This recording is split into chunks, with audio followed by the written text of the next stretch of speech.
सो hi friends, कैसे हो आप सभी लोग। स्वागत है आप सभी का अपने यूट्यूब चैनल के ऊपर जिसका नाम है बायो स्टडी बोर्ड। और इस वीडियो के अंदर हम देखेंगे एक और आईएमपी टॉपिक जो कि क्लास 12 बायोलॉजी का है, जिसका नाम है self assemble theory of origin of life. Self assemble theory, okay. ये थ्योरी आपको 3 मार्क्स के लिए पूछी जाती है। बहुत बार ये जो सवाल है उसके ऊपर आए गए हैं। चैप्टर नंबर 5 की ये थ्योरी है, self assemblage theory origin of life. देखो, आपको नॉलेज के लिए पढ़ना है, मार्क्स के लिए बिल्कुल नहीं पढ़ना है। अगर नॉलेज आपने हासिल कर लिया तो मार्क्स अपने आप पीछे भागते आएंगे। समझ में आ रहा है? तो इसलिए आप नॉलेज को एक्वायर करो सबसे पहले। तो इस थ्योरी में हम क्या देखेंगे वो समझ लो। ये थ्योरी में हम देखेंगे कि लाइफ कैसे ओरिजिनेट हुआ अर्थ पे। और ये थ्योरी का कहना है कि लाइफ अपने आप ओरिजिनेट हुआ, किसी ने बनाया नहीं, ना ही सुपर नेचुरल पावर्स ने, ना ही किसी ने। ये खुद के खुद तैयार हुआ। अब खुद के खुद तैयार हुआ तो कैसे तैयार हुआ वो बताना पड़ेगा। अगर वो बताना पड़ेगा तो उसका प्रैक्टिकल प्रूफ भी देना पड़ेगा, तब जाके लोग इसको मानेंगे। और ये थ्योरी सबसे सच है, इसका प्रैक्टिकल प्रूफ भी है, इसीलिए ये हमको पढ़ने के लिए है। बाकी अगर रॉन्ग होती तो हमको सिलेबस में नहीं होती। ओके, तो देखेंगे पहली theory, that is the theory of self assemblage origin of life. तो self assemblage origin of life ये केमिकल इवोल्यूशन लाइफ में एक थ्योरी आती है। केमिकल इवोल्यूशन मतलब इवोल्यूशन हुआ है लाइफ का, केमिकल से हुआ है। अब ये सेल्फ असेंबलेज में आपको समझेगा कि कैसे केमिकल यूज हुए हैं यहाँ पे। ओके, सो देखो, अकॉर्डिंग टू दिस थ्योरी, ये थ्योरी का क्या कहना है। According to this theory, life originate on the earth by the combination of several chemicals. बहुत सारे केमिकल्स ज्वाइन हो गए जिससे लाइफ बन गया। ओके, एंड थ्रू, लेकिन ये जो हम देख रहे हैं वो एक बार हुआ क्या प्रोसेस? नहीं, थ्रू कांस्टेंट केमिकल रिएक्शन। जो केमिकल रिएक्शंस हुए ना वो कैसे हुए? कांस्टेंट्स। कांस्टेंट मतलब क्या कि एक स्पीड में, कंसिस्टेंसी के साथ कांस्टेंट केमिकल रिएक्शन। ये आपको ध्यान में रखना है कि ये self assemblage theory of origin of life का कहना है कि जो लाइफ ओरिजिनेट हुई है वो कॉम्बिनेशन ऑफ केमिकल कंपाउंड से, सेवरल केमिकल्स कंबाइन होकर ये बना है। लेकिन वो प्रोसेस, जो रिएक्शन है वो कॉन्स्टेंटली हुआ है, कंटिन्यूसली हुआ है। ओके, अगर हम पढ़ाई करेंगे कंसिस्टेंसी के साथ तब हमको रिजल्ट्स मिलेंगे। ऐसा नहीं है कि आज 10 घंटे पढ़ा, कल कुछ भी नहीं, परसों हमने 15 घंटे पढ़ा, उसके बाद कुछ भी नहीं। ऐसा कंसिस्टेंसी के साथ कुछ काम करो। तो ये कंसिस्टेंसी के साथ काम हुआ था केमिकल्स को कंबाइन करने का, असेंबलेज का। ओके, सो ये थ्योरी किसने दिया? This theory is formulated bye Hückel नाम का साइंटिस्ट। लैटर डेवलप, एक रशियन साइंटिस्ट ने उसको और उसके अंदर मॉडिफिकेशन लाया, Alexander Oparin. And the British biologist था JBS हेल्डन। ओके, JBS हेल्डन मतलब कि पहले किसने डिस्कवर्ड किया, इसको फॉर्मुलेट किया? हकेल नाम के साइंटिस्ट ने। और बाद में अलेक्जेंडर और हेल्डन ने उसको क्या किया? मॉडिफाई किया ये थ्योरी को। ठीक है, सो ये थ्योरी जो है ना वो कितने स्टेप्स के अंदर डिवाइड है? First 1 2 3 4 and 5। ओके, 5 स्टेप्स में ये थ्योरी को आपको बताया है। 5 आपको सेंटेंस में, आप 5 टाइप्स में आपको बताया है, सब टाइप में। तो पहली जो स्टेप थी वो है origin of earth and primitive atmosphere. Earth में कैसा ओरिजिनेट हुआ, अर्थ का पहले एटमॉस्फेयर कैसा था वो समझ लो। ये 5 टॉपिक आपने समझ लिए ना, आगे के 4 और ये वाला 5, तो आपको समझ में आ जाएगा कि अर्थ पे लाइफ कैसे ओरिजिनेट हुआ है। तो पहला देखो, the origin of universe was explain by the big bang theory. एक बिग बैंग थ्योरी था। हमको बहुत सारे थ्योरीज साइंटिस्ट लोगों ने दिए, लेकिन जो काम के है वही हमको सिलेबस में है, बुक में है। तो बिग बैंग थ्योरी का यह कहना था कि according to theory of origination of the life on the earth, okay, by a single titanic explosion. मतलब टाइटैनिक मतलब क्या? एक बहुत बड़ा एक्सप्लोजन हुआ, धमाका हुआ, और जिससे लाइफ बन गई। इसको कहते हैं big bang theory. Big bang theory का क्या कहना है? धमाका हुआ बहुत बड़ा, उससे लाइफ बन गई। ठीक है, तो लाइफ बन गई तो एज जो टेम्परेचर था पहले डिक्रीज एंड वेरियस, देखो, galaxies of the solid object were form.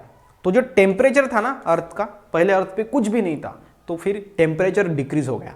Temperature decrease हो गया तो वहां पे गैलेक्सीज बन गए। क्या बन गए? Galaxies, solid object. जो स्नो हम देखते हैं, बर्फ के पहाड़ बन गए, क्योंकि टेम्परेचर घट गया था। ठीक है, टेम्परेचर घट गया, बर्फ के पहाड़ बन गए।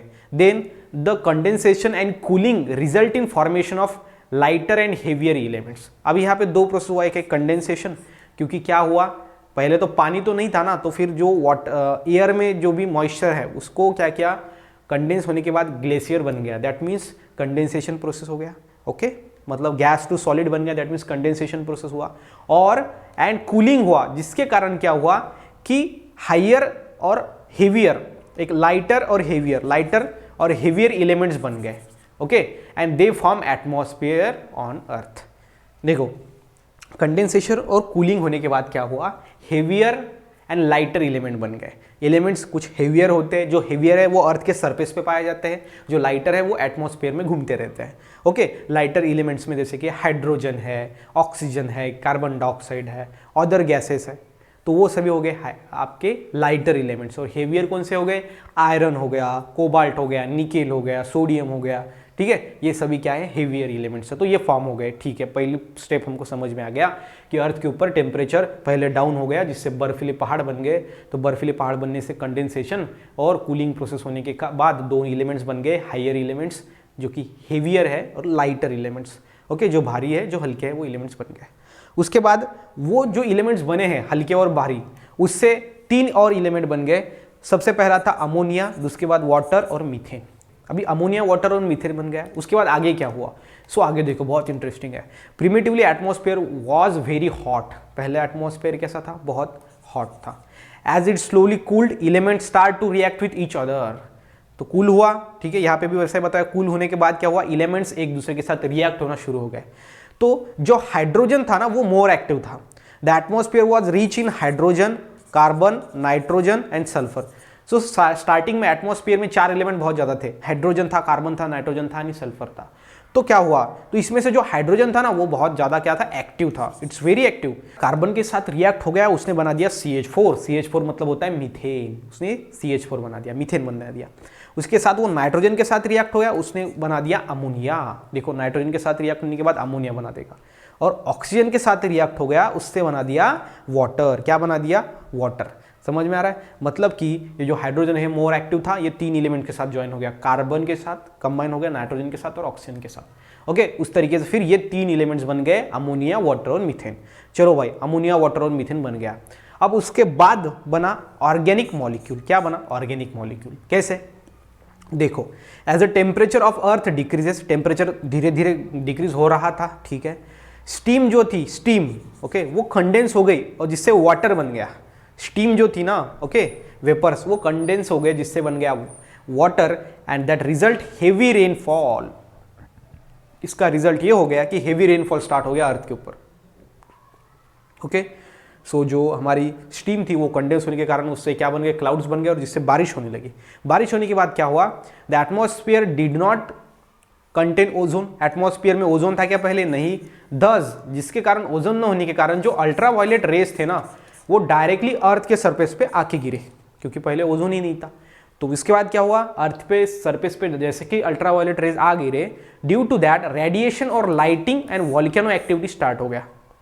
रेडिएशन शुरू हो गया, ओके, लाइटनिंग शुरू हो गया, और जिससे फिर बाद में वॉल्केनिक एक्टिविटीज जो है वो स्टार्ट हो गई, क्योंकि वो डायरेक्टली हीट अर्थ पे ऊपर आया, अल्ट्रावायलेट रेज आए, okay. And the early molecule methane, और उससे क्या हो गया, मीथेन फॉर्म हो गया, वाटर एंड अमोनिया, ये जो 3 बने थे, अंडरगोज रिएक्शन। वो रिएक्शन में हो गए। कौन कौन सी रिएक्शन हुआ इसके अंदर, सबसे पहली थी कंडेंसेशन रिएक्शन, उसके बाद था पॉलीमराइजेशन, उसके बाद ऑक्सीडेशन, रिडक्शन, ये रिएक्शन उसके अंदर हो गया, और जिससे कि सिंपल ऑर्गेनिक मॉलिक्यूल बन गया। और सिंपल ऑर्गेनिक मॉलिक्यूल कौन से है, अमाइनो एसिड्स है, मोनोसैकेराइड्स है और फैटी एसिड्स है। मतलब कि जो सिंपल ऑर्गेनिक कंपाउंड थे, अब वो हमको मिल गया है अमाइनो एसिड्स, मोनोसैकेराइड्स और फैटी एसिड्स। और ये कैसे बने हैं, ये मीथेन, वाटर, अमोनिया, इसके अंदर रिएक्शंस होके, ओके। ये आपको क्या करना है, ध्यान में रखना है, ठीक है। अमाइनो एसिड्स हमको मिल गए, फैटी एसिड्स हमको मिल गए, कंडेंसेशन, पॉलीमराइजेशन, ऑक्सीडेशन और रिडक्शन रिएक्शन होने के बाद किसके अंदर, अमोनिया, वाटर और मीथेन के अंदर। उसके बाद सिंपल मिल गए, तो सिंपल से क्या बनेंगे, कॉम्प्लेक्स। तो सिंपल में और प्रोसेस हो गया, जिससे कॉम्प्लेक्स बन गए। तो ये आप देख सकते हो, पॉलीमराइजेशन वहां पे हुआ, ओके। सिंपल ऑर्गेनिक प्रोसेस में, सिंपल ऑर्गेनिक मॉलिक्यूल में पॉलीमराइजेशन हुआ, जिससे क्या हुआ, कॉम्प्लेक्स ऑर्गेनिक मॉलिक्यूल बन गए। जैसे कि अगर हम अमाइनो एसिड की बात करें, अमाइनो एसिड को जोड़ेंगे तो उससे प्रोटीन बन जाएगा। अमाइनो एसिड क्या है, सिंपल ऑर्गेनिक कंपाउंड, प्रोटीन क्या है, कॉम्प्लेक्स ऑर्गेनिक कंपाउंड। तो यहाँ पे वैसे ही आपको बताया गया है, एग्रीगेट हो गए, जिससे कॉम्प्लेक्स ऑर्गेनिक मॉलिक्यूल बन गया, जैसे कि पॉलीसैकेराइड, मोनोसैकेराइड कंबाइन होकर पॉलीसैकेराइड बनेगा। पॉलीमराइजेशन ऑफ अमीनो एसिड, जिसने प्रोटीन बना दिया, एंड ये जो प्रोटीन अर्थ पे बना था ना, is consider as the landmark of in the origin of life. Landmark एक ऐसा घटना थी ये प्रोटीन बनने की जिसे हम landmark of origin of life कहते हैं। ठीक है, तो ये हो गया। उसके बाद पांचवी प्रोसेस हो गई, न्यूक्लिक एसिड बन गया अभी। ठीक है, तो सबसे पहले क्या था? सबसे पहले कुछ भी नहीं था, जिससे क्या हुआ, टेम्परेचर डिक्रीज होने के कारण वहाँ पे प्रोसेस हुआ, कंडेंसेशन और कूलिंग हुआ, जिससे हेवियर और लाइटर एलिमेंट बन गए। उसके बाद अमोनिया वाटर मीथेन बन गया। उसके बाद सिंपल ऑर्गेनिक कंपाउंड बन गया। सिंपल ऑर्गेनिक कंपाउंड में पॉलीमराइजेशन होकर कॉम्प्लेक्स ऑर्गेनिक कंपाउंड बन गया। अब कॉम्प्लेक्स ऑर्गेनिक कंपाउंड से बनेगा न्यूक्लिक एसिड। तो ये देख लो 5वें नंबर की प्रोसेस। सो न्यूक्लिक एसिड, न्यूक्लियोटाइड्स, ये जो थे न्यूक्लियोटाइड्स, ये जो है इसके अंदर आपको पता है अभी न्यूक्लिक एसिड किससे बनता है? न्यूक्लियोटाइड से। न्यूक्लियोटाइड किससे बनता है? नाइट्रोजन बेस, पेंटेज शुगर और फॉस्फरिक एसिड। तो ये सारे 3 चीज़ों से नाइट्रोजन न्यूक्लियोटाइड्स बनता है। तो ये जो न्यूक्लियोटाइड्स है ये फॉर्म हो गया reaction of phosphoric acid, sugar and nitrogen base, ये तीनों के कॉम्बिनेशन से। And number of nucleotide join together, और बहुत सारे न्यूक्लियोटाइड जब ज्वाइन होते हैं तो उससे न्यूक्लिक एसिड्स बनता है। क्या बनता है? Nucleic acid. तो न्यूक्लिक एसिड बन गया, और न्यूक्लिक एसिड बन गया मतलब क्या बन गया? डीएनए एंड आरएनए, क्योंकि डीएनए क्या है? डीऑक्सीराइबो न्यूक्लिक एसिड, और आरएनए क्या है? Ribosomal nucleic acid. इस तरीके से अर्थ पे लाइफ बनी। पहला कैसा? देखो, केमिकल इवोल्यूशन ऑफ लाइफ। पहला क्या हुआ? पहला हुआ ओरिजिन ऑफ एटमॉस्फेयर, जो प्रिमिटिव एटमॉस्फेयर था उसके बारे में हमने डिस्कस किया। उसके बाद अमोनिया वाटर और मीथेन क्या हो गया? फॉर्म। उसके बाद सिंपल ऑर्गेनिक मॉलिक्यूल फॉर्म हो गया, कॉम्प्लेक्स ऑर्गेनिक मॉलिक्यूल फॉर्म हो गया, न्यूक्लिक एसिड फॉर्म हो गया, और प्रोटोबायोटिक फॉर्म हो गया। प्री सेल, जिसको हम कहते हैं फॉर्मेशन ऑफ फर्स्ट सेल, तो फॉर्मेशन ऑफ फर्स्ट सेल हो गया। फिर जिसको हम कहते हैं प्रोसेल, प्रोटोबायंट, और जिससे क्या हो गया? फिर जो एक्चुअल सेल थी वो बन गई। अब एक सेल का एनिमल बन गया, दैट इज अमीबा। उसके बाद से फिर 2 सेल का एनिमल, मल्टीपल ऐसा सेल का एनिमल बनते गया, जिससे इवोल्यूशन हो गया। तो एक सेल का एनिमल बना, दैट मीन्स ओरिजिन हो गई, और एक सेल से हजारों सेल का एनिमल बना, दैट मीन्स इवोल्यूशन हुआ। तो ये आपको ध्यान में रखना है। ये जो थ्योरी थी, self assemblage chemical theory of evolution, ये आपको 5 मार्क के लिए नहीं पूछी जा सकती, क्योंकि 5 मार्क का क्वेश्चन होता ही नहीं है। 4 मार्क के लिए पूछी जा सकती है, 3 मार्क्स के लिए पूछी जा सकती है। तो ये आप वीडियो बार बार देख के आपके और जो डाउट्स है वो क्लियर कर सकते हो। तो इसी के साथ ही साथ अगर वीडियो अच्छा लगा हो तो वीडियो को लाइक करना, चैनल को सब्सक्राइब करना। मिलते हैं नेक्स्ट वीडियो में, तब तक के लिए stay happy, stay motivate. Thank you so much.